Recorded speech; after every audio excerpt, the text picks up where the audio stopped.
नमस्ते अद्भुत दर्शकों, आज आइए महाकाव्य महाभारत के एक प्रमुख पात्र महात्मा विदुर की दिलचस्प कहानी पर गौर करें। महान युद्ध के बाद कई नायकों की कहानियां जारी रहीं और विदुर का भाग्य भी उतना ही आकर्षक है। महात्मा विदुर, जो अपनी बुद्धिमत्ता और सत्यनिष्ठा के लिए जाने जाते हैं, ने महाभारत युद्ध के दौरान कुरु साम्राज्य के मंत्री और सलाहकार के रूप में कार्य किया था।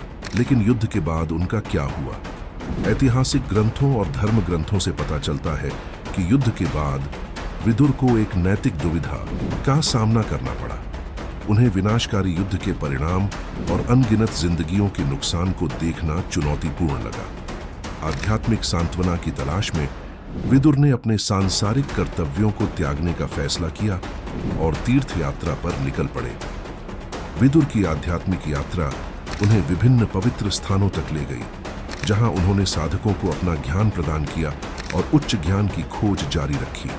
किंवदंती है कि उन्होंने अपने अंतिम वर्ष चिंतन और ध्यान में बिताए।